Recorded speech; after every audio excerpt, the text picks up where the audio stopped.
Welcome to the Outer Realm with Michelle DeRoche and Amelia Pisano. Airing live on the United Public Radio Network, 105.3 FM in New Orleans.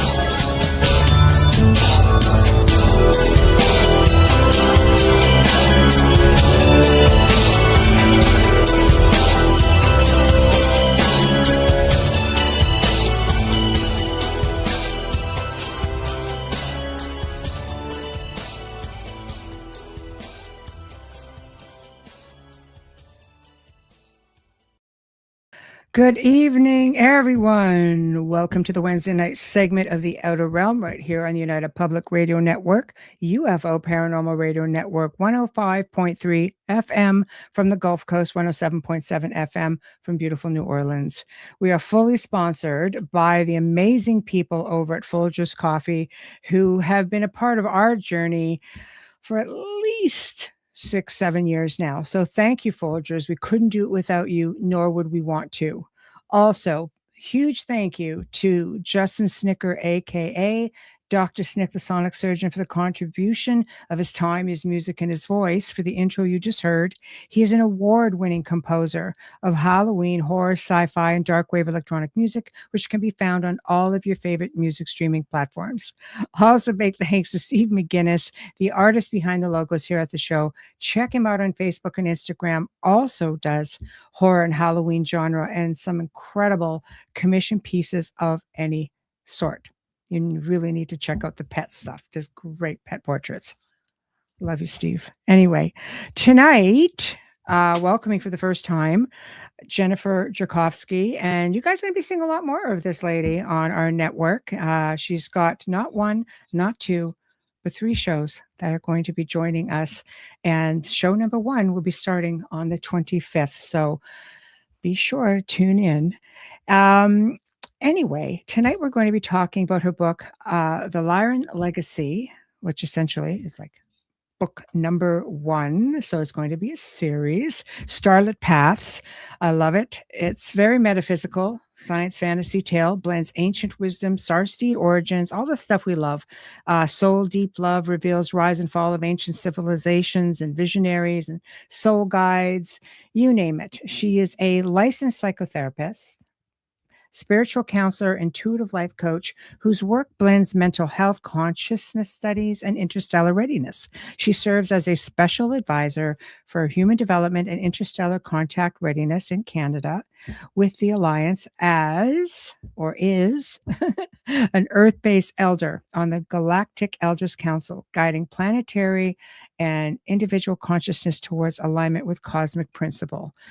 And of course, she's an author, and there's a whole lot of goodness all wrapped up in there. And you can catch that on her website or in the show description, and you'll find the website there as well.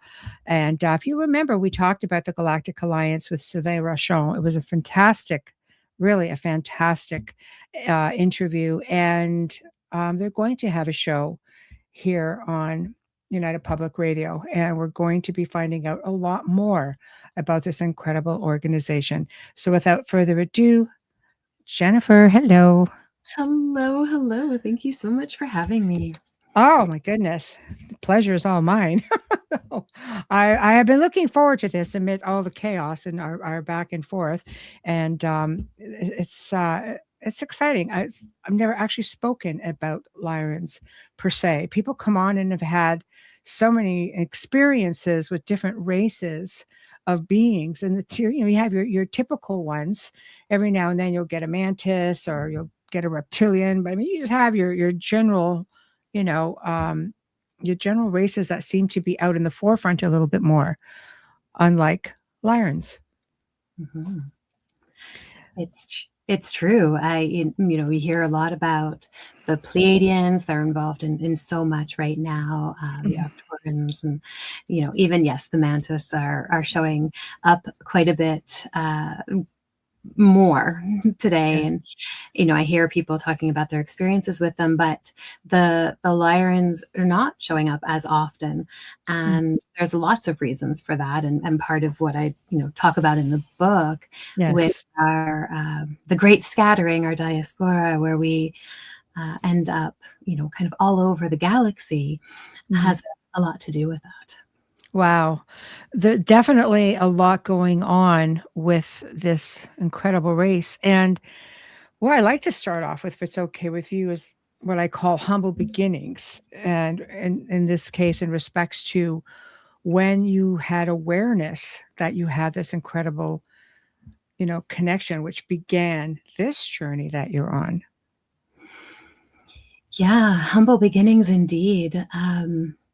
It's interesting. I have had experiences my whole life, not specifically with extraterrestrial races, but just with other dimensional beings. Right. That is something that has been in my experience. Hello to everybody. I'm just flashing and acknowledging. Yeah. The warm welcomes. I know. Hi, And everybody. I for a long time as a child, it was really quite scary to have these experiences and not really know what they were about. And so I got to a point where I kind of cut off my connection. I didn't want to see, I didn't want to experience. And over the years, I came to opening back up to that. And part of that opening was having dreams of different experiences again. And so this lifetime came to me initially in a dream where I first have conscious remembering of tapping into the Akashic records. And I was able to see many lifetimes. So at that point, this was one of many lifetimes that I was able to experience. And I didn't see the significance of it at that point. It was just, oh, this is one of, and I thought, oh, some of these other ones are really interesting. And I kind of dove into those and explored those. But then this one kept coming back.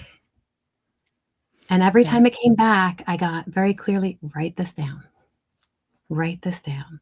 And so this whole book started as a writing down my dreams, my memories as they would come back. That's amazing that you can remember, because I find as you get older, it's harder to remember the most basic of dreams. But I think, the substantial ones, there's just some that stick out more than others. So for you, were you aware that were you a contactee before the dreams, or did all of this come before and make you become aware of everything else? I think that this opened my awareness. Okay. I believe I probably was in contact before. Like I said, I had experiences of other things, and I knew that I was tapping into other dimensional beings and realities, but I don't think I had the discernment at that point to know specifically what I was tapping into or what I was experiencing. Yes. If that came when all of these lifetimes and experiences started to unfold, and I could recognize, okay, I realized that this experience was, connected to maybe some other dimensions, and then this one was probably extraterrestrial, and so being able to see. Yes. I think it's wonderful.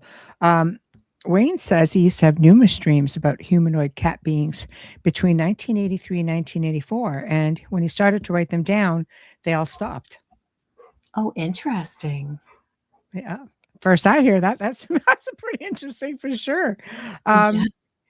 So what were the earliest, I guess your earliest dreams, maybe memories?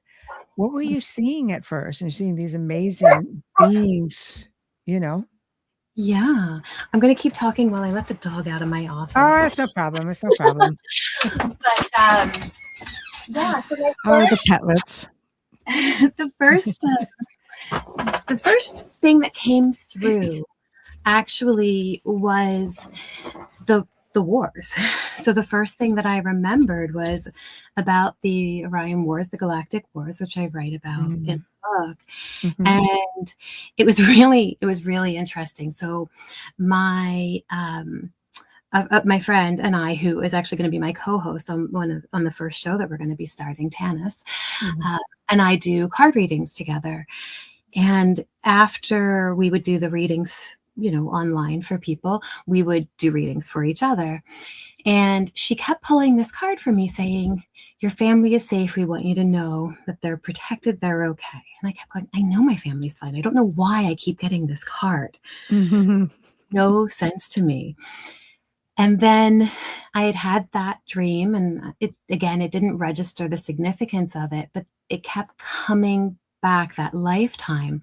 And one day she pulled the card again, and I just broke down. I knew in that moment what the card was talking about, and it wasn't talking about this life. It was talking about that life. Wow. And I think that was the moment where everything clicked, and the significance of it, because I'm getting that card in this lifetime for that lifetime. And we know that everything is parallel because time is not as we perceive it to be.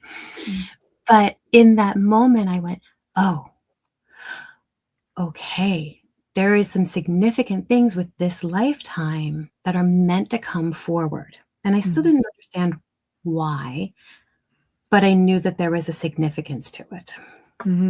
Wow. Yeah, I think I call it the knowing. Things just present themselves, and it's just something that comes from within. You just know with all that you are, that you have this intense connection, and it doesn't always make itself known until you are, the certain time, certain place, and all of a sudden that light goes off. So you had this moment. It's like, oh my God, this epiphany. It's like, I understand. It's incredible. Too cute I love that.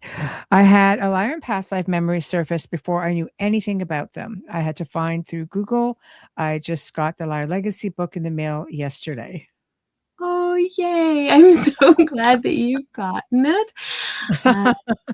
Yeah, it's interesting because so much of the information that came through in the book, I'm a bit of a science geek. I loved checking things and seeing what's there. And so a lot that came through in terms of our galactic history, it would come in and I'm like, no, are you kidding me? That's not, no. So I'd start looking, and I ended up buying a ton of astrology books and figuring out what, astronomy and what happened. And, did this actually happen? And I had to deep dive.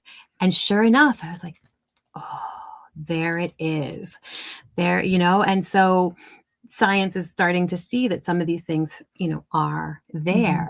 I remember, talking to somebody, and we were talking about one of the sections is called Arcturus Stream. And they said, are you sure that's what you meant to title that? And I said, yeah.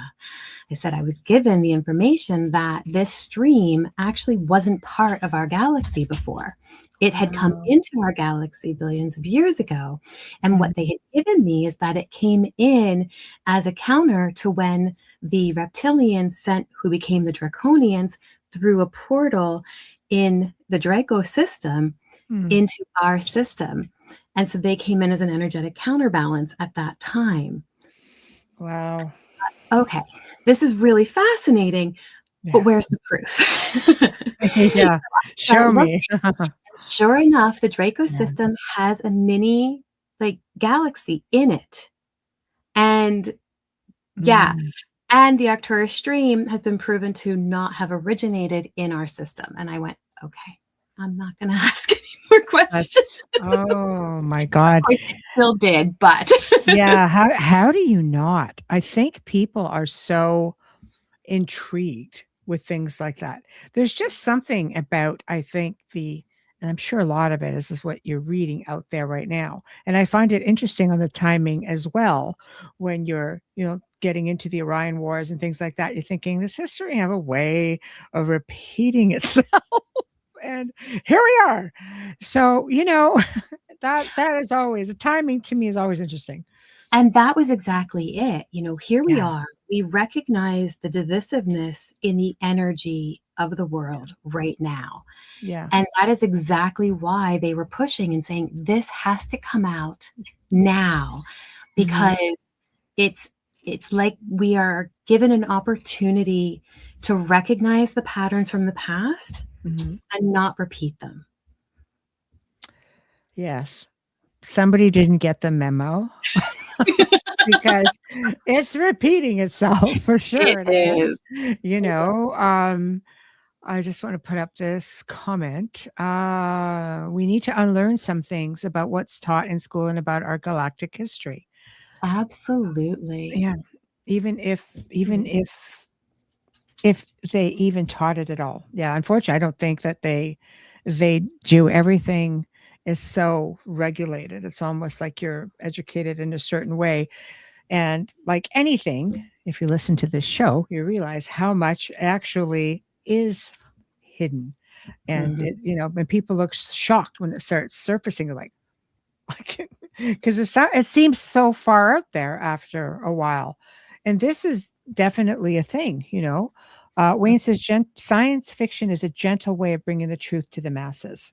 Absolutely. Yeah, I agree. Jennifer has a great voice and is enveloped in white light. Yes, she is. And you could start seeing her Wednesdays at 2 p.m. Eastern time. Cat's another, Paranormal Hearts, another show on the network. Oh, wonderful. I'm looking forward to checking out the shows on the network too. Oh, you're going to love them. And you'll find there's a lot of crossovers. And Paranormal Heart is here. And Ethereal Encounters Carol Ann is here as well. So everybody's tuning in. Give you a nice warm welcome. There we go. I'm honored. Yay! Yeah, I know. It's great, isn't it? Absolutely. Absolutely. I loved when I first checked out the network, when it was Karen Swine who introduced us. Yes. And so I started to kind of look into it and check it out. And I thought, oh, I love this network and what you are doing and putting in the world, and all of you who have shows on it from what I was able to see, and looked at a couple past episodes of what I was able to. And it was just wonderful. And I feel very blessed to be able to be a part of this. Thank you. Well, big welcome to you. We always say we're the UPRN family. So we really are. You'll see, you ever get caught in a pinch and you're just like, can you just come on and, I need a guest last minute. You'll see people just, yep, no problem. Like everybody's got each other's back. Our chat family, you see multiple shows just getting shared up all over the place. Everybody contributes, which is really something to see, Beautiful. But we are at least 35 shows strong here. And by the end of March, I won't be surprised if we're closer to between 40 and 45 at this stage. So you asked, we listen. I know. So as a contactee, what type of experiences have you had? Have they been Lyran, or have you had other type of experiences? A little bit of all of it. So I do have some contact with Lyrans, working with the Elders Council. The Lyrans are a part of that, as well as many other races. And that was a really interesting experience for me when I was first inducted into that, because that was before I had the first dreams of this. So Tanis was teaching a class. Well, Tanis had some energy come in. It's called Nocti. It's grief relief. And the energy is it's like Reiki for healing, but it has more of a kinetic feel to it. And so we were in the class, and I had been sitting there, and I had this mudra that they had given me, and I was just sitting there holding it. And on the break, I said, Tanis, stay on for a minute. I have to show this to you. And I showed it to her, and we both did it. And immediately we were both gone.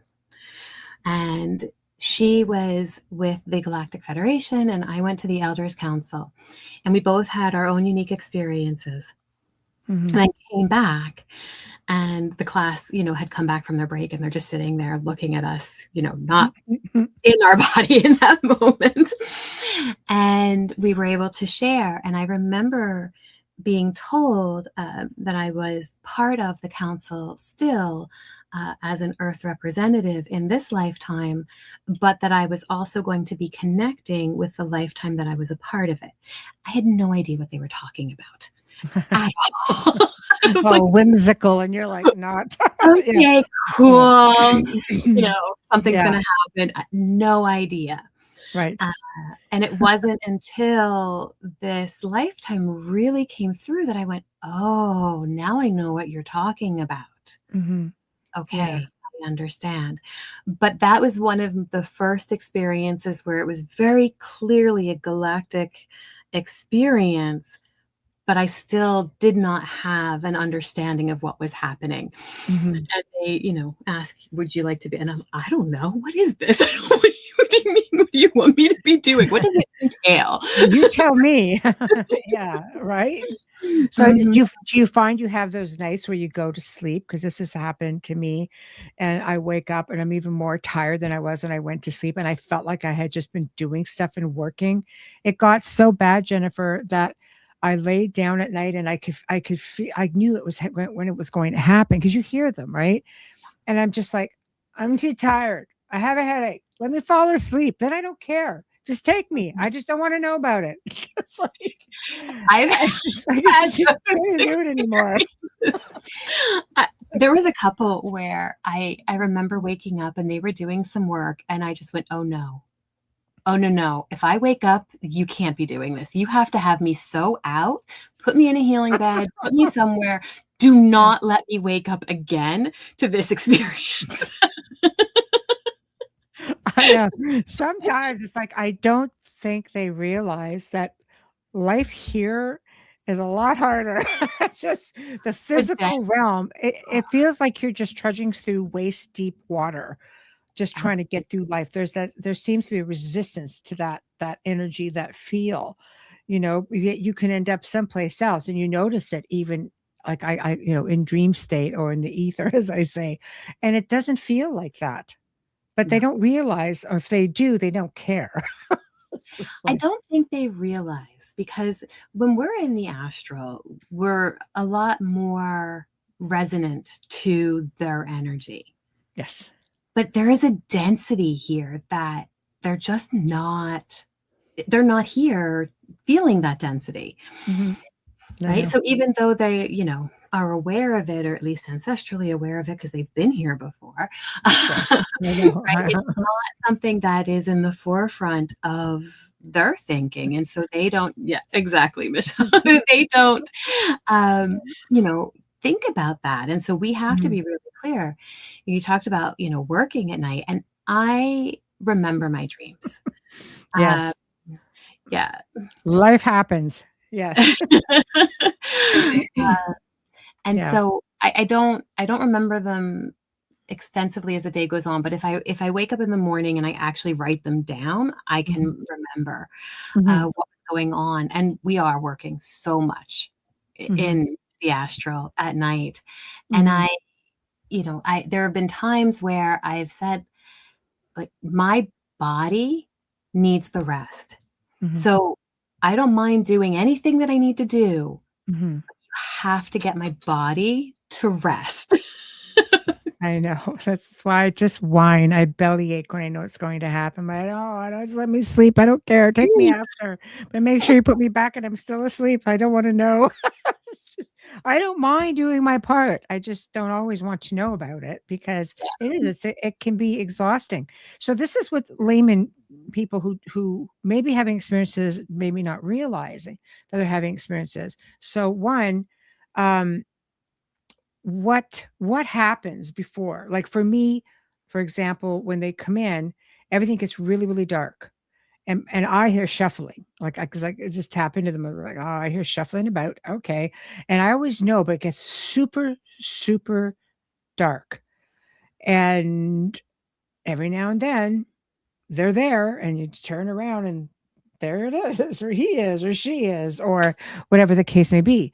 How is it for you when you know, even without seeing them, you know what's happening? I call it being pulled. It's Okay. this sense of being like extracted, if you will. Good word. Yeah. And so for me, as you're saying about feeling that dark, like that kind of makes sense. I never put it in that term, but it makes sense because the senses dim Mm-hmm. to some degree because the other senses ignite. Mm-hmm. And so that pulled sensation does kind of bring the physical down a bit. Mm. So it Yeah. makes sense that kind of darker. It's not that it's dark, it's just that we're Yes. dimmed. See, for me though, it gets dark and I'm on high alert. Okay. I'm fully aware of everything that's going on, which is why I bellyache about it. And I just sit there and I'm just like, nope, nope, not doing it. Nope. You know. So I mean, but and Wayne's the same. He's just like, no, yeah, it's very dark tonight. I'm just like, yeah. I was driving home last night with my eldest. We were talking a little bit before the show. I was telling you about the conversation we were having. Mhm. And we were talking about the darkness, and it was so bad. At one point, I pulled over when I got to the school, and I wiped off my headlights, Mhm. like scrubbing them, and it doesn't seem like my lights are even on. Wow. It was just so dark, and Mhm. the comment, one of the comments in the full conversation was, it was like, "Mom, it feels like, in those movies when the spaceship just comes in and Great. everything goes dark, and you Yeah. and I went, "Oh, yeah, yeah, I Yeah. understand what you're saying here." So, Yeah. yeah, So that thanks for that. Yeah. It's wonderful. It's wonderful. No, it is. It's very, very interesting. People, I think, are just starting. Like they don't know if they've had experiences. Like I never would have given it another thought. And I've been in, the paranormal field for, over 2 decades, and I've had experiences of all sorts of things. Not just extraterrestrial, but yeah, I just think that everything it all melds together.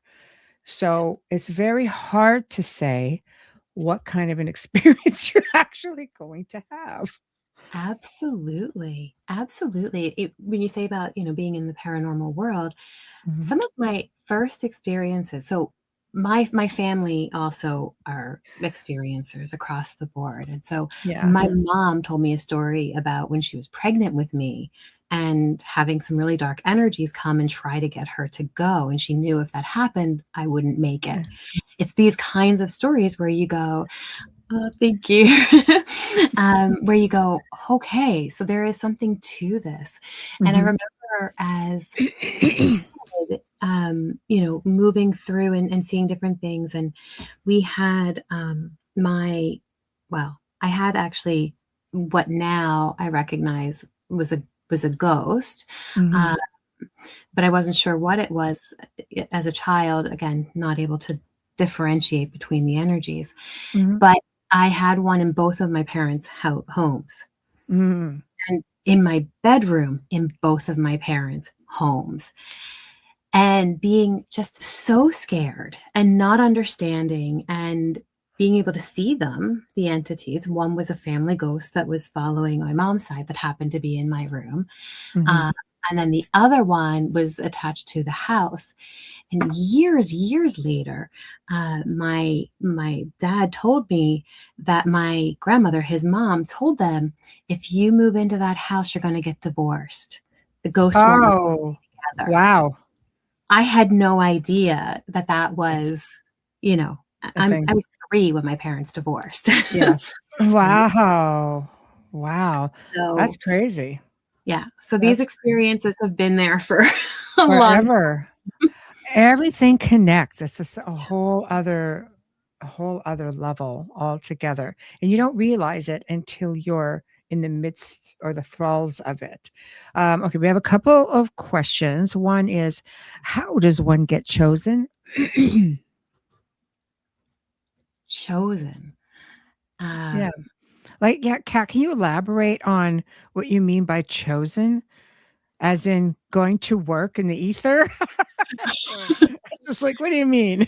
You can just Yeah, put that I in think I there. need some clarity around chosen on that. And we'll jump to the next question while we wait for her. I'm confused. Do you engage in galactic meetings sleeping or awake? If so, what is discussed? Curious because I'm in meetings awake. So it's nice to compare notes with someone. Absolutely. So both. I've been in some where I have woken up and remembered the meeting. And then I have had other times where in my waking state, I've been, as I say, pulled, and then I end up in a meeting. So I've had both experiences. Um, some of them have been, just simple kind of check-in type meetings. I think there's been a couple galactic Federation type meetings that I've been a part of recently, which is just all of the different beings that are part of the Federation. But probably, I would say probably around the time when the three eye atlas. I have to think about what it represents in order to remember what it's called.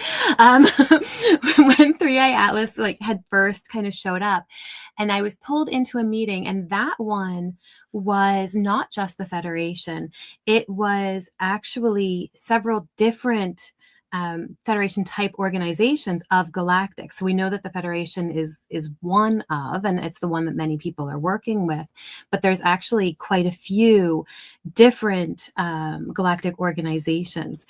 And I remember walking well, I don't think I walked in. I think I just kind of showed up in the meeting.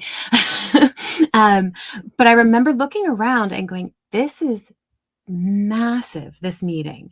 And it was with different groups of galactics that don't generally get together and meet. We know that even some of the reptilian draconians and all of that, they don't tend to do anything with us, and they were even there. This was a big deal meeting, kind of going, what are we going to do, what's next? And some wanted to invade. They were just saying, that's it, let's just go. And then others were going, no, we can't do that. And it was this big discussion around, how are they going to move forward with everything that's happening here? Wow. That gets hard. You just get yanked. Okay, she's elaborating. How does one get chosen to communicate with these beings? That's a wonderful question. I think we came in with a plan to do it. That's kind of loaded. I recognize that. So we are all connected. Some of us are new souls on Earth. Some of us have been here many times through. We've all had experiences at some point somewhere else in the galactics. And I think what ends up happening is, if it is part of our journey this time round to bring some of that energy forward, that's how we end up doing it. How we do it in terms of what connects us, I think is very different for each person. In my case, it was through my other experiences with multidimensional beings that opened me to go, okay, I'm doing this. So Yes. that when the galactic energies came in, I went, okay, I'm going to open to that. But I think it's different for everybody. I've had some people even read the book and go, I remember now. I remember my life now. And that has been, for me, an amazing honor to be able to be a part of that. And I think that's why, with the website and the book, I think you read a piece of that, Michelle, at the beginning. Yes. Yes, it's true. About this kind of DNA activation, because there's a remembering that happens, and then all of a sudden, it's, for me at least, all of a sudden it's like, okay, I'm open to it. I think, yeah, that makes a lot of sense. Just it is that awareness. And sometimes, like we were saying, like a few minutes back, is that it's that one instance that might be the wake up call that you need. Heidi said, for the past couple of years, myself, daughter, and granddaughter see and hear big Egyptian looking cats. And I had thought of the lions. Absolutely. Absolutely. When this energy was coming through and I was starting to recognize the connection to the Lyrans, that was when the Sechem energy really came in.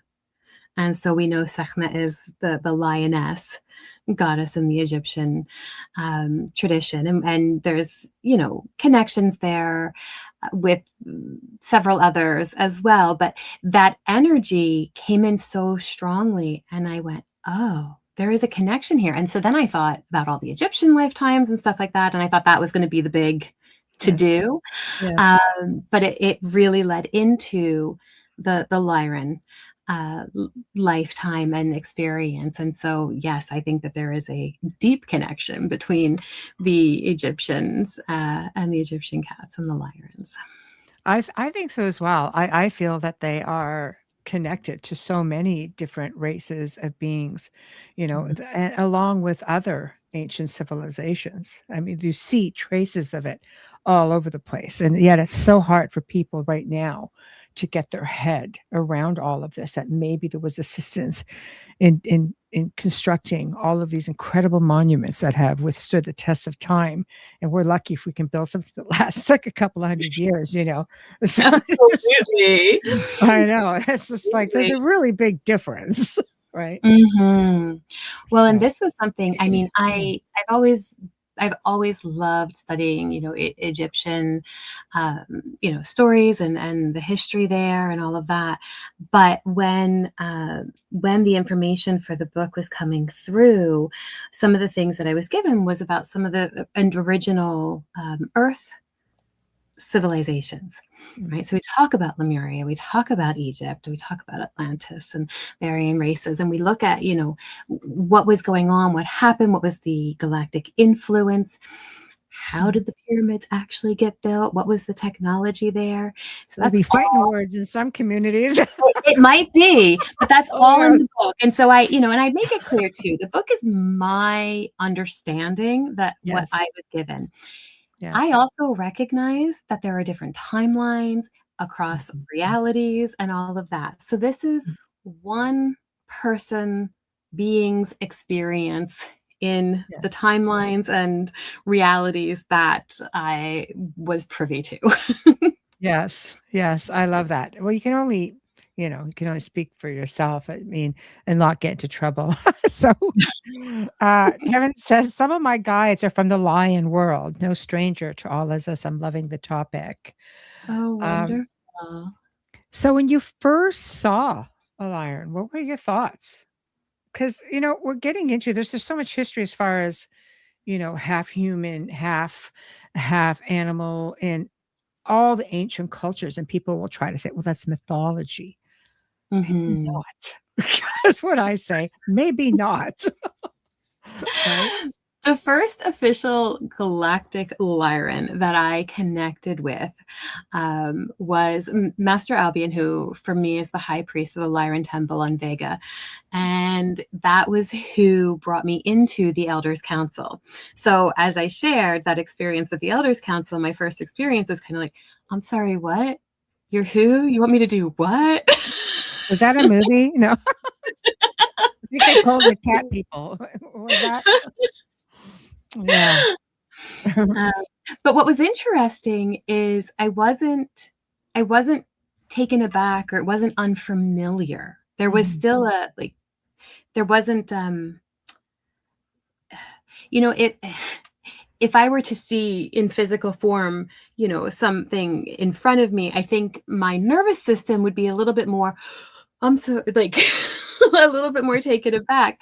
Yeah. But in that moment, there was that part of me that was being activated that remembered.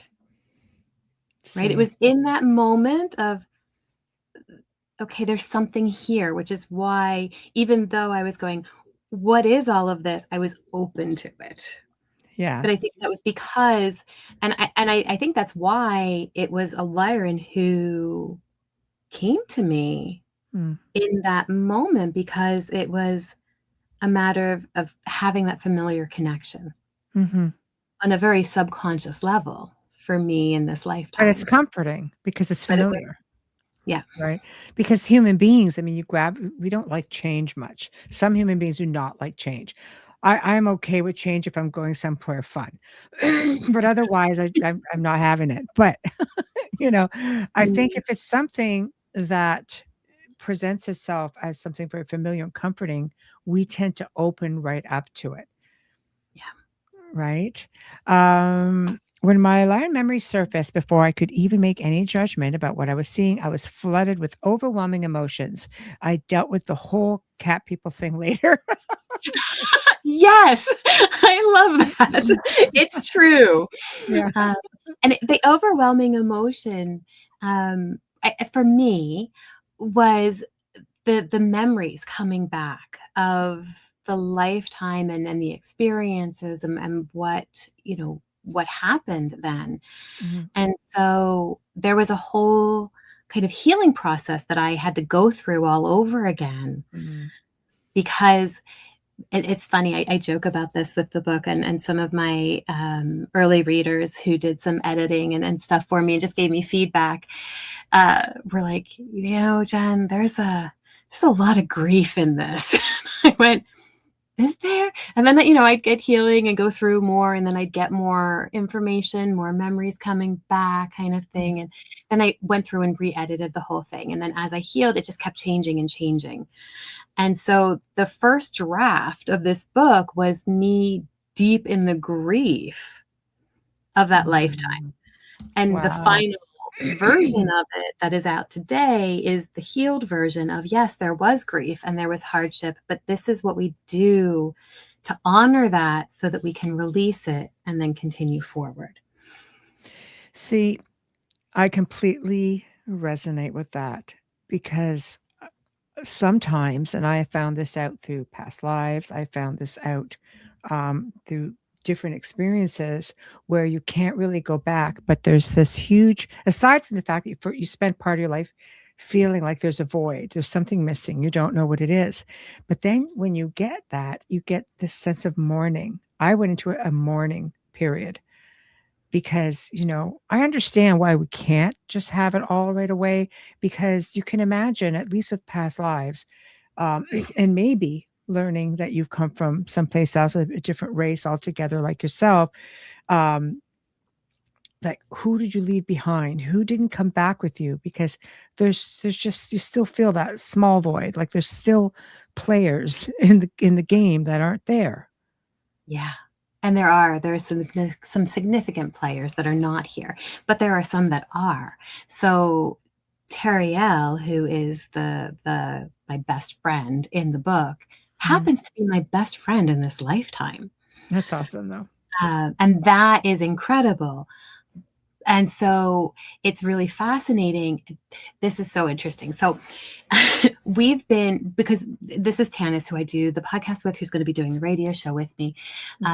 We have, guests on Twillo Talk, and there have been different people who have come into our experience, and it's like, I know you. And I don't know before I had this memory, I didn't know how I knew them, but I just knew that I knew their energy. Mm-hmm. And Yeah. then as things progressed and I was able to have more experiences, I went, oh, I know your energy now. I was able to actually identify whose energy was coming in. And so I remember one time we had Dr. Lisa Thompson on the show, and she came in, and immediately I just went, I know exactly who you are. And she's out in Hawaii, and I only met her, virtually. Mhm. And I said, Arcturian healer, kind of out on the outskirts, Mhm. actually helped Draconians who wanted to get away from the Mhm. war. And we all start just crying. Wow. And so I sent her a copy of the book. And this is the kind of stuff where I just go, okay, it is what it is. The name that I was given for her in the book is the name she had been given for who she is as an Arcturian, and we never talked about it. That's awesome. No, I love it. And I so love it. it's just those moments of, okay, I mean, either we're all going, wonky Yeah. together, or Yes, there is yes. something to this. But isn't it a wonderful synchronicity and how you all come together with those who you're supposed to come together with? Yeah, When as you near that time where you all need to be aware, then all of a sudden you are. yeah, yeah. And the That parallels in this lifetime to that one are also wildly synchronous. So, Lisa, who in that lifetime lived on a remote constellation planet doing work hidden away. She lives in Hawaii in this lifetime. My home was destroyed, and I went to live on Tanis's planet, Teriel's planet. I moved from where I was born to another country, which is where Tanis is. So the synchronicities are wild, even in that. And I didn't even put that together. Somebody who read the book and was watching the show put that together. I know sometimes we fail to see the obvious, you know. But thank God for all you lovely people out there Absolutely. connecting the dots and you know. Mhm. I think it's amazing because I find that I mean realistically speaking, I don't believe in coincidences at all. I think things happen only when they're meant to, and all the players get put in position only when they're meant to, not before, not after. It's all about the timing, the frequencies, vibration, everything. The whole gambit has to fit at the right time, Absolutely. right? Absolutely. And there's no rushing it to make it happen sooner. And it doesn't matter how much we delay. If it's meant to happen, it's going to happen. Yes, exactly right. Okay, Wayne's being a comedian. So, how do you manage your writing, galactic meetings, radio shows, and regular life without dying? Asking for a friend. I'm not sure yet. Life is an adventure, Wayne. The sooner you realize that, the more you'll I'm understand. I'm kind of in the place right now of just buckle up and go. I'm like, you guys are taking me. Where are we going? Yeah, see, I fit right in here. Most of us are exactly like that, without even kidding. There's so many of us on this network that are experiencers and speak very freely of it too, right? So there's not too many people you're going to talk to over here that are not going to get you. So, Wonderful. I know. I love it. I love It is it. that feeling of coming home again. It is. It's in a different way. And now you'll attract so many other people that you're meant to see as Mhm. well. So let's talk about the Galactic Alliance. We had Sylvain Rochon on, and that was very enlightening. And again, another Canadian. So I thought, oh, look at this, just going for broke. So well, let's just put it out there with you. How did you become involved in all that? All right. So my connection with that actually was through Tanis. So Tanis got involved with the Alliance through a networking event. Um, and then I was introduced to Sylvain through her, Yes. which I mean is just a beautiful way of having it happen as Mhm. well, because Tanis, felt connected to the galactics. And I was opening, but I wasn't quite ready to embrace it. I am as you said, registered psychotherapist, certified Canadian counselor. Like I have regulatory bodies and things like that that I have to be, You have to be aware. careful. Yeah. Yeah. And so it took a lot for me to get to a place where I said, okay, I'm going to just embrace this. Mhm. I was very cautious. I wasn't sure how much I wanted to expose of the work that I do in other dimensions and all of that. And I was able to eventually come to a place where I went, okay, I'm going to just trust that you guys are taking care of me. If this is what I'm meant to be doing, then I'm going to do it. I'm going to embrace it, and I'm going to trust. That's huge, because you're putting it out there. There's so many, like, I'll back up a minute. So many people will tell you, nobody's coming to save us, Jennifer. Right? So you're kind of like going, gosh. So I'm just going to sort of caution to the wind, put it out there and assume that somebody out there is going to take care of me. That's a very big step. And do you feel that they are?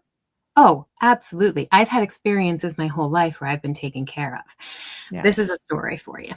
So I was in university, and we went on it was like a fall festival kind of experience. So we went on this hayride. So here we are on a hay wagon, 45 people, 45 university students, just, goofing around on the hay wagon. And I'm sitting up near the front. So that's the tractor, and then the wagon starts, and I'm sitting right up there. And one of the hay bales that's used as the edge starts to fall off. And so I reach over with a friend, and we pull the hay bale back on. Well, somebody pulled it so hard that I actually fell off the wagon between the tractor and the wagon, landed on the ground underneath, and got run over twice. But I saw an angel come and lay over top of me. That wagon rolled over me once. They realized, oh no, something happened. But by the time it stopped, the second wheel had gone over my body. I got up. Wow. I danced for the next couple hours until they convinced me to go to the hospital. The hospital checked me out. The only thing I had was a bruise on my elbow.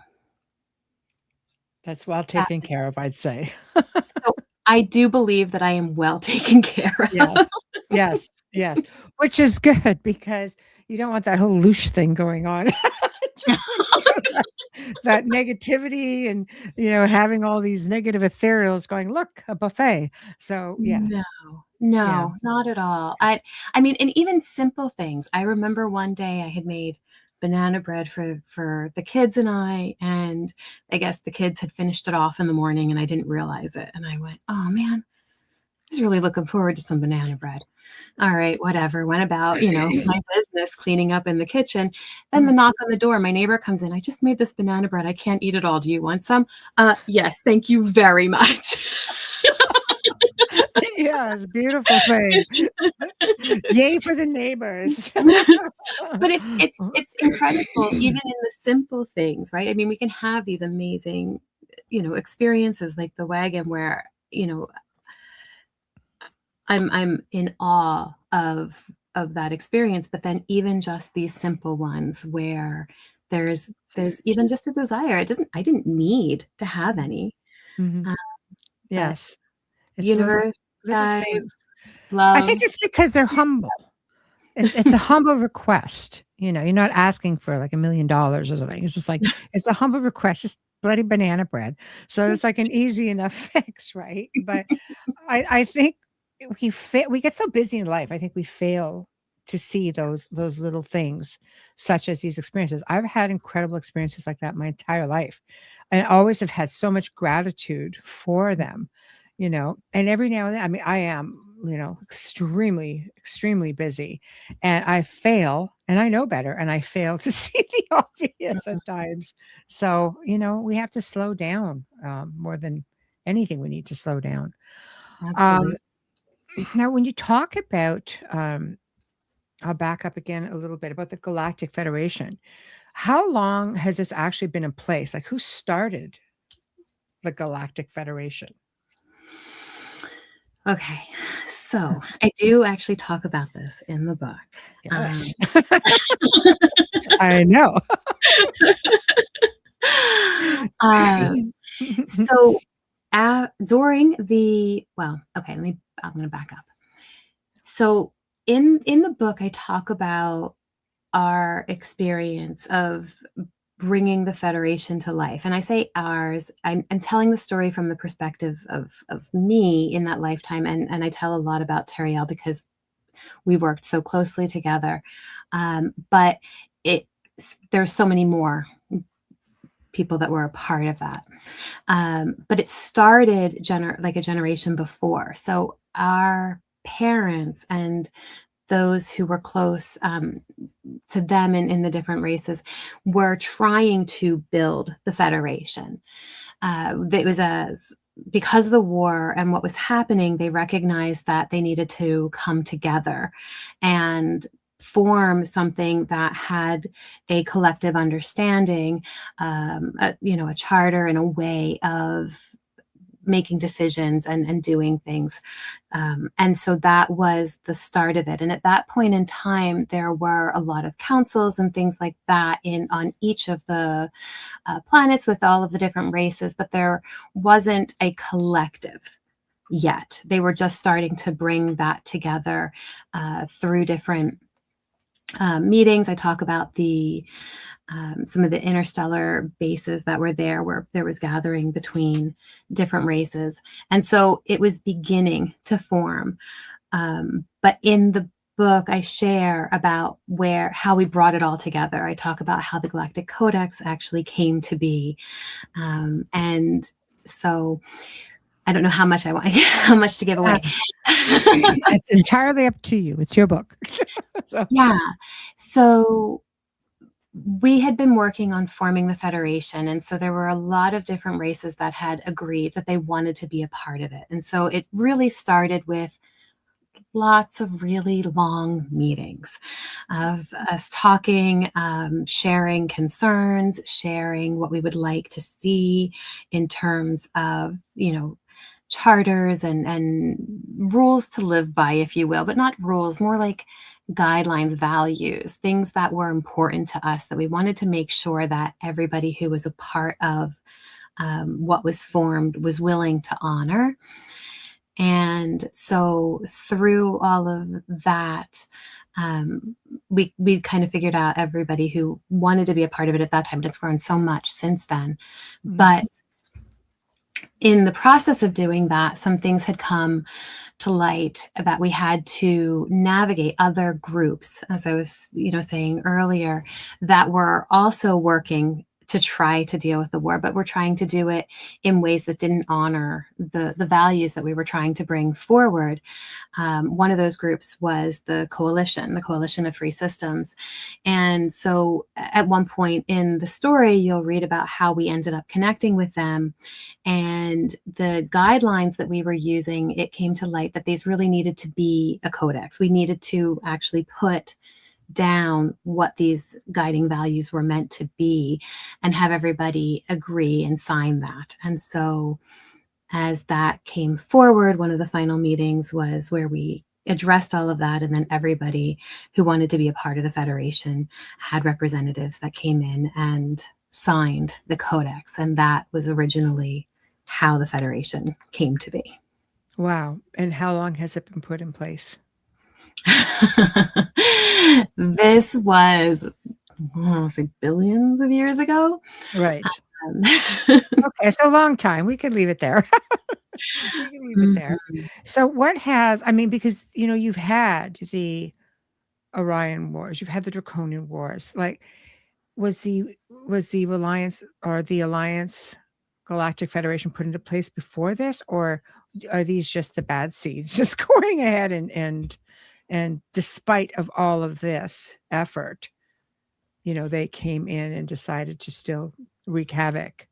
So, yeah, I don't actually remember how much I got into this. I'm trying to think. So what ended up happening with the wars, because it was really there, I do talk about both sides, and I talk about the different races that were supportive of the Draconians, whether that was through coercion or through choice. Mm-hmm. And so as that shifted, there were several that wanted to join the Federation, and there were some that did not. And so the Draconians and those that wanted nothing to do with the Federation and that were still left, because that's a whole other piece of the history, but that were still left here, they formed their own coalition, their own group. And so for a while, there was an uneasy truce, but there was no agreement between them. And it actually wasn't until more recently, and I say recently, but like, you guys have to give me a number because I don't remember what we said before. Maybe like a couple thousand years, if that, Yes. where they actually signed an agreement. They weren't going to join the Federation or be a part of it, but they agreed to peacefully cohabitate. Right. Right. But that doesn't Yes. mean that there isn't still other things happening in the background, because they don't follow the same codex, which talks about, you know, sovereignty and not intruding and or, you know, trying to make things be a certain way. So this is a very different, you know, we talk about interference, and so there is still interference here from different energies, because they don't follow the same agreements. Right. So it doesn't apply to them based on, you know, their perspective. So, I mean, how many of you know, these races, I mean, I say there's probably all kinds here, you know, we always look to the stars to see where everybody is, but I think we have many here. I think we have, you know, many on different planets within our solar system, possibly. They all need the same environment that we need. Absolutely. Yeah. Absolutely. I mean, you think about different races that can live on stars, let alone planets. So we know that they don't need the same things that we need. And there are, I mean, it's interesting. I remember I was on a podcast with Beyond Being Human. So I work with them too. And we had some different people in, and there was one person, I'm trying to remember his name, but he writes about different experiences and you know, stories of experiencers. And I remember he was talking about how they were saying that, you know, a lot of people were saying that, you know, spaceships can't be around right now because of different things that are happening in the atmosphere and stuff like that. And it was really interesting because I mean, I've experienced spaceships over my house. I've experienced them, you know, we were talking the show, you were sharing how you've experienced them as well. And so we know they are here. And so I just find it really interesting when we look at, you know, who is here and what is here. I don't think that we fully know, but I think a big part of why they're not coming yet or revealing themselves in this 3D way yet is because they haven't been met with light, love, compassion.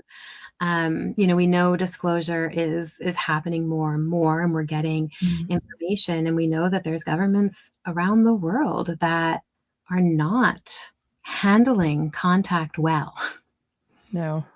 Well, I think you have you have control. Hello. Hello. I think we have control from all sides. Nobody wants to relinquish the power and the control to the potential that there may be something greater, more powerful, more able to control the narrative. You know. Well, and there's influences of control. You know, I talk a lot in the book about service to others versus service to self, right? The ideology that actually caused the war. And those are here. Both of those are here. And a whole scale of everything in between. Yes, I agree. I'm a big service to others. You know, I put a lot of time out in that, and it's amazing.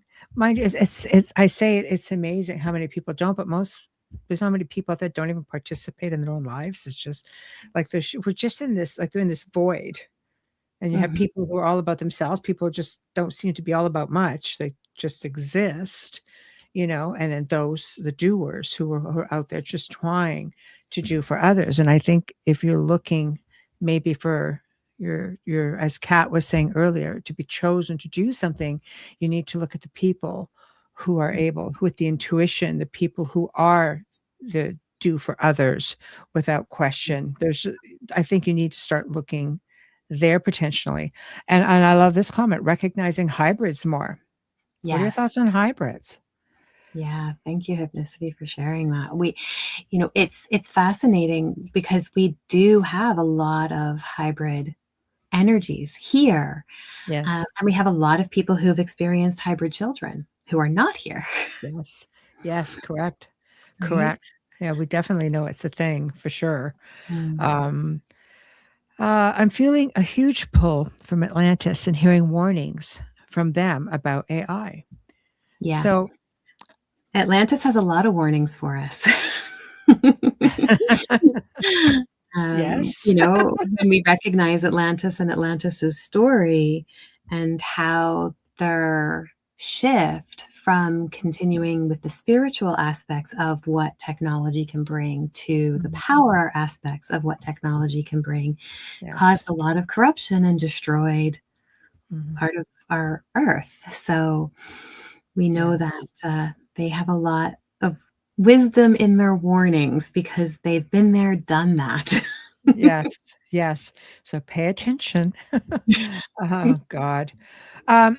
So let's jump to your motive, your reasoning for wanting to write this book. Why was it important to write? Beyond the memoir. Yeah, originally, because I was told to. And I just do All what I'm right. told. That's right. That's usually enough. But also because it's important. Mhm. It is important for many reasons. And the biggest one, I think, goes back to what I was saying earlier about it being an activation. That this book was meant to come forward to activate people to their galactic lineage so that they could tap into, my whole body is vibrating right now, so that they could tap into that aspect of themselves and bring that energy forward so that we can embody that light and love that is needed in the world today. And ultimately, that's what it's for. Mhm. And awakenings. You're hoping this is going to bring on that wave of awakenings. So Yeah. I don't know, like in your everyday life, do you deal with people who are awakening in this way? Absolutely. Absolutely. I mean, I've had, as I said, people come back from reading the book and say, Mhm. I remember, it's brought this up. I want to talk about this. Mhm. I'm recognizing my galactic lineage now, which I never thought Mhm. about before. And that has been a beautiful journey to be a part of for people.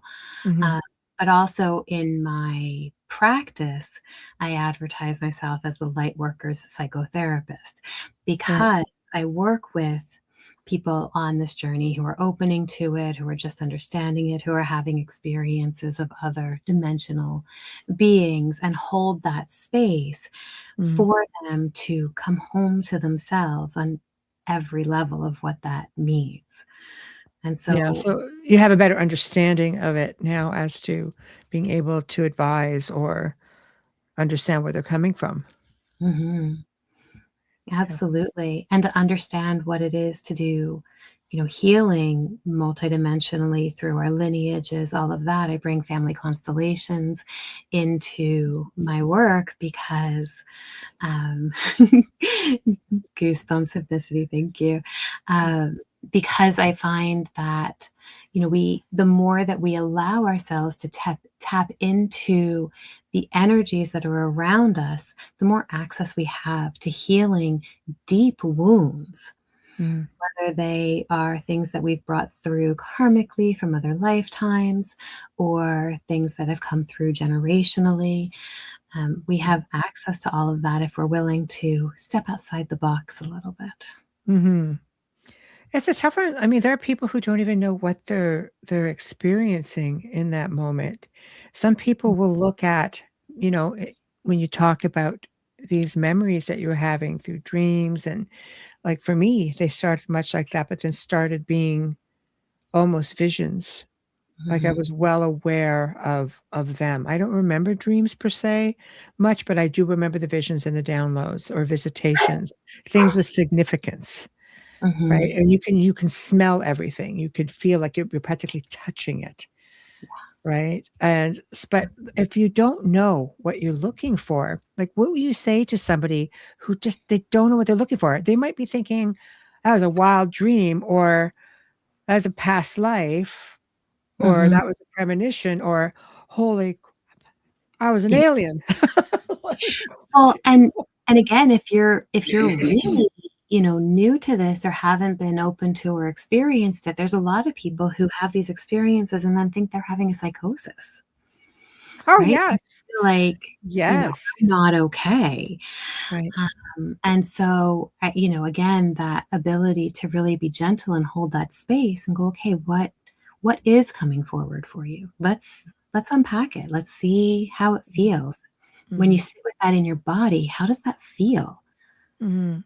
The mind can do all kinds of things with it and cause us to think, we're Yeah. Yes. but when you sit with it in the body, and I know, we were talking about it and some of the comments were talking about it, Mhm.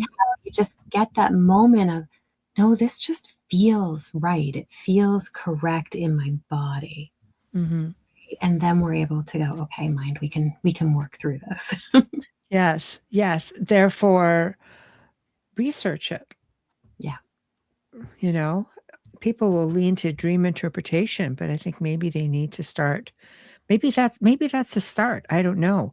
Mhm. And as Herb says right here, always pay more attention to the signs and synchronicities. Do you think they speak to us via synchronicities and numbers and things like that?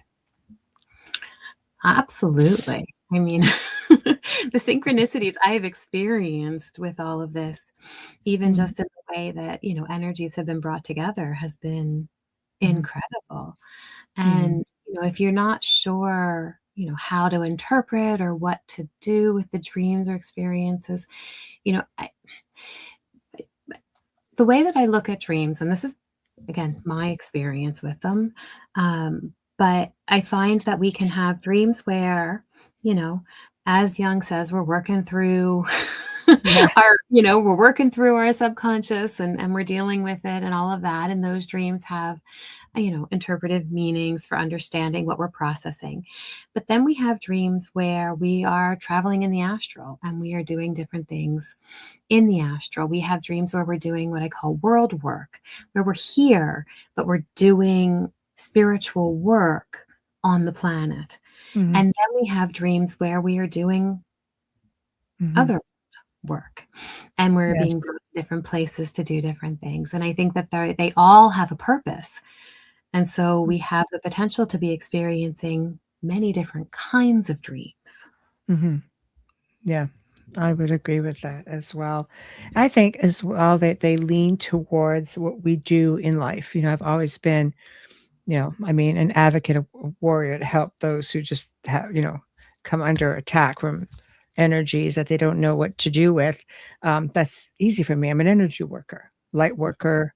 I can do shadow work. I can do light work. I love doing planetary things. That's my go-to for quite a while now. And I find that when I get approached, a lot of times it's either for a rescue of sorts from, you know, whomever may come through and just bark Mhm. at me or ask nicely, or sometimes they come in that vision where I turn around and I'm like, "Oh, hello," and full on. Like I recall every bit of it, and I can go in and easily find what I need to find. And I think that that's huge. So if you're doing something, if there's something that you guys out there are doing energetically speaking, I think you will be called on to do the same sort of thing, you know, Mhm. on that side of Absolutely. things. Yeah. Right. So you're a counsel. So you just go in there and mediate. Do mediate sometimes. Oh, see? Sometimes I'm in that position of mediation and I'm going, and again, it's funny. Tana's I joke all the time. It's like, I'm just me in my basement. Like what? Right? It's like, who am Yeah. I to be in here doing this thing? And yet energetically it's in alignment, Mhm. right? And Yes. that's one thing that I love about the galactic energy and understanding that we don't have here is that everything, it doesn't matter what it is, Mm. everything is of equal importance. There is Yeah. no, this thing is better than that thing, or, oh, well, this is all high and mighty because you did this and somebody, no, no, Mhm. Mhm. We are everything was one. We are exact. one. Yeah. Right. So if you go in with that attitude, you hurt the collective. You have to work with it. Absolutely. Right. So yeah, that's really difficult. So let's look at the next generation. I mean, all races, but you make mention of the Lyrans and their star seeds. And then we've got these indigo children, these crystal children, like the next generation. What are their hopes for this next generation? Because apparently we just aren't getting it right fast enough. So Well, I think there's a collective shift that's coming in terms of even just our makeup and how we are in the world. And the idea, my understanding again, of what is shifting is that we are moving from the mind being the end all and be all of our decision making to Mhm. really tapping into the heart and what it is to honor our emotions and our experiences and to be able to connect in a more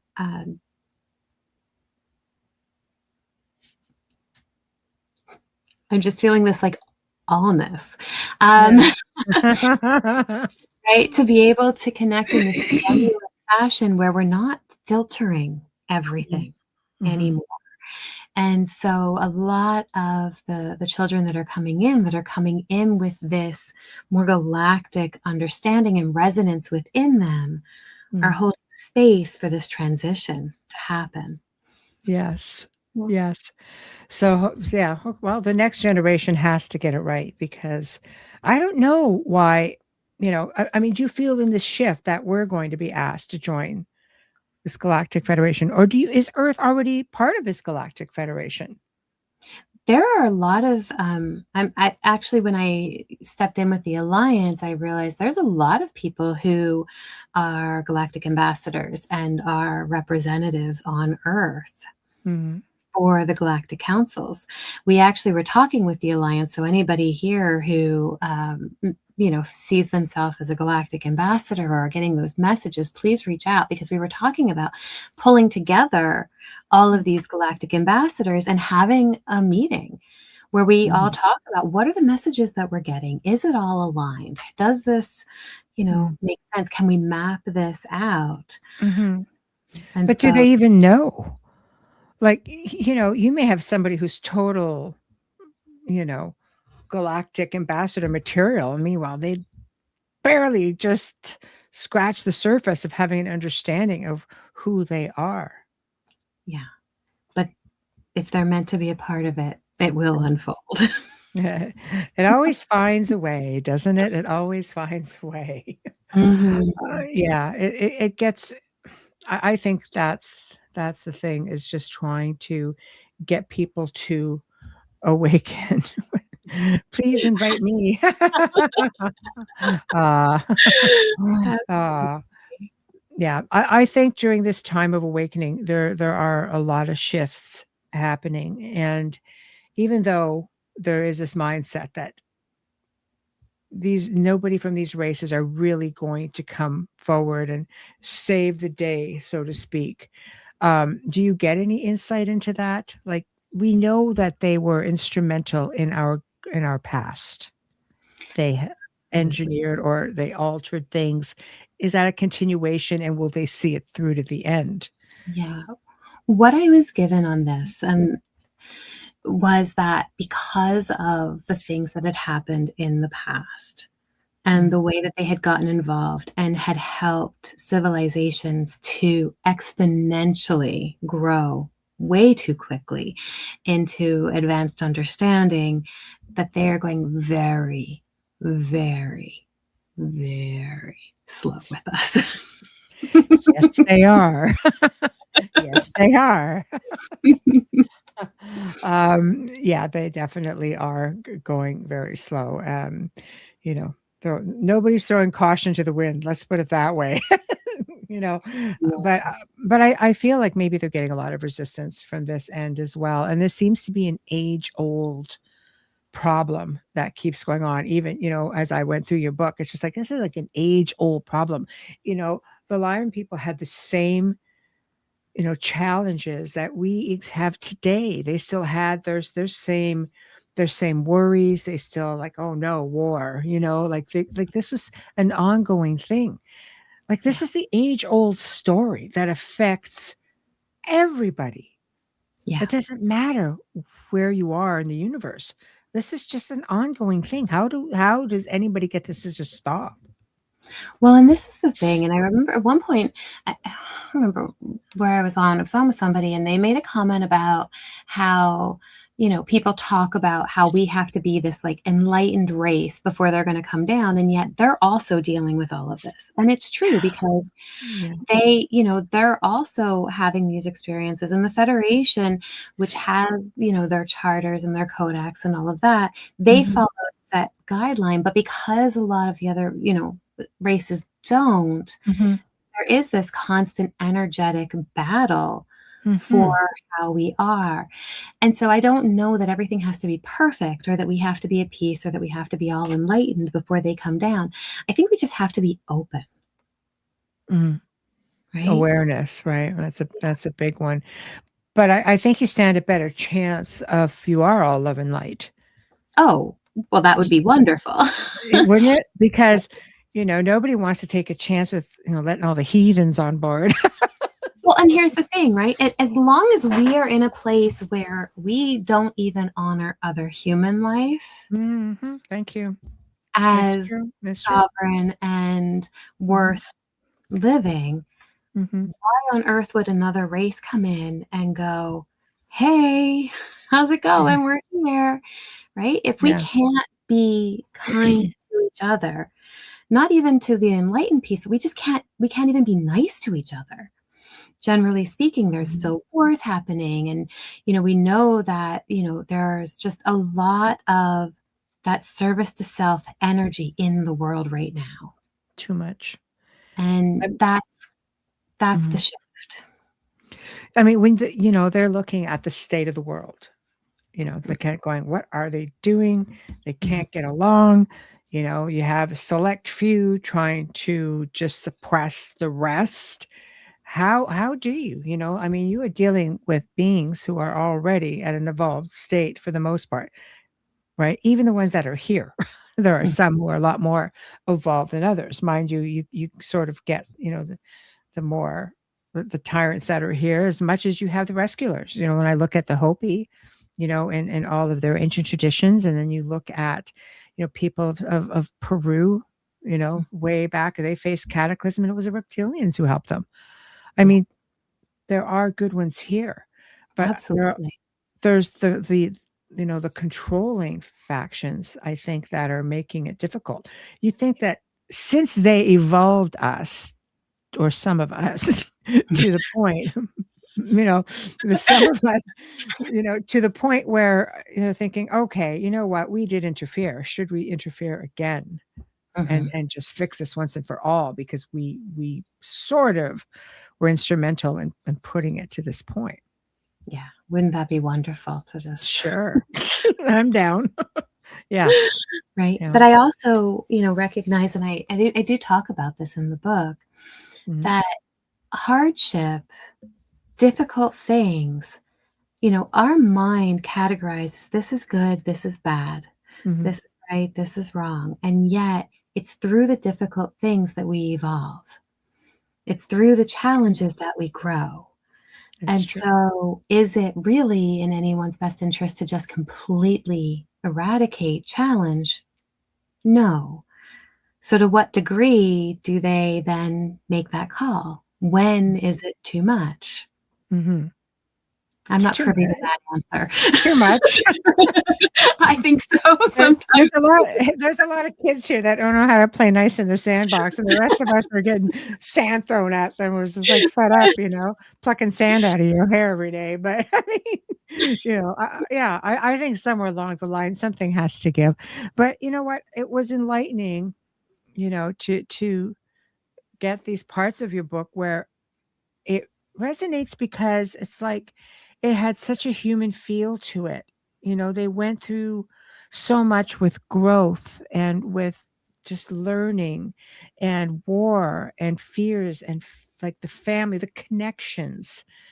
And Mhm. you're reading this going, this is a whole world away.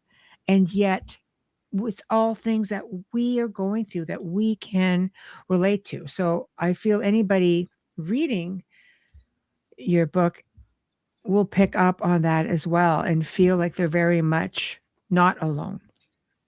Oh, wonderful. That is the hope, right? To understand on a deeper, deeper level that, we're Mhm. all in this together. Yes, it's true. Nobody's coming to get us, guys. Nobody is. Shows the authenticity of your book is wonderful. Oh, thank you, Ethnicity.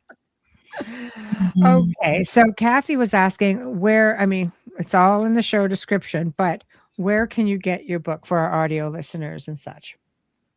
Absolutely. So you can find my book actually on a website specifically for it. It's starlitpaths.ca. Got it. And you'll get to read all about the book on there. Mhm. And then Amazon is what it'll direct you to. So you Right. can find the book on Amazon. Mhm. And yeah, and you were asking about star seeds and star seed energy. Mhm. One other thing, and not as a promotion to sell, like know your limits, purchase responsibly, all that stuff. But there is also a star seed guide, and it is based in astrology and in the human design gene keys. So that is also able to be accessed through the Starlit Paths site. Wow. Mhm. So it does the sun, the ascendant, and I believe the moon is what I did for star seeds.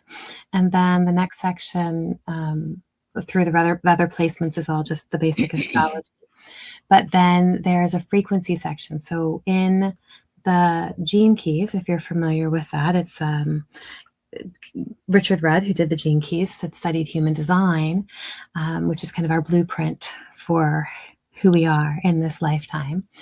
And the first part of the gene keys, thank you, Kaylee, said that the guide was accurate. That's awesome.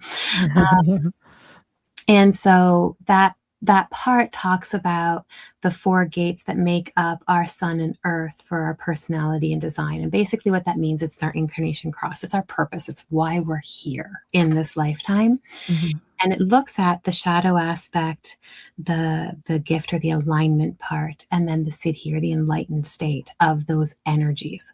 Mhm. So it talks about that, but it also brings in the galactic understanding of the history and how those energies show up. Mhm. And the third part of the guide goes into a real breakdown of how to deep dive into your chart and all of the different galactic energies. Wow. It's intense, but it's wonderful all at the same time. Not like everyday life intense either. It's like a good intense, Mm. you know. Well, thank you so much for hanging out tonight and having this incredible conversation, indulging us in your wisdom. you Thank know. you for having me. This has been wonderful, and I love the conversation that's going on. Oh, they're It is great. wonderful. Sometimes there's a whole world going on. You mentioned banana bread. There was baking stuff going on in there and all kinds of things. It's I great. love that. They're awesome. You'll find that a lot of these folks will migrate over, to your show as well. And it's going to be really awesome to have you part of our UPRN family. And I know, I'm so excited. And when the other shows start coming on, you guys are just going to be loaded in for bear with a lot of great content. See, look, it's still on about the banana bread. I love it. I think he started something there. So, but and yes, community. That's exactly right. We love it, and we appreciate you guys so very much in the chat room. You just make it that much more fun. So just so you know, we appreciate you all. And of course, you have been listening to The Outer Realm, and our special guest has been Jennifer Jurkofsky. So grateful for you sharing time with us with your knowledge. And for those of you guys who are here and going to tune in tomorrow night, we're going to be doing a whole other flip tomorrow night. Laura Lee Potvay, who of course has 2 shows here on the network, The Angel Rock and Beneath the Hollow Moon, Carolyn Shellhorn, joins me for technically part 3 of the Celebrity Death series, which we started on Beyond the Outer Realm. But this is part 2 of Paul, aka Paul McCartney, the other McCartney. But this time we're going to be going a little bit deeper into the very well-researched article by the amazing Andrew Gow. Just love this man. He is just brilliant. Anyway, it includes alleged information about Beatles' satanic and Illuminati connections, which may have led to concerns with Paul McCartney, of course. So go check out the last archive if you want to catch up. But if you all want to cheat, which I'm okay with, you can go find a link to the article in the show description so you can get a head start on it. So how about that? So love you all, and we shall see you tomorrow night. And thank you again, Jennifer. Thank you. Good night, everyone.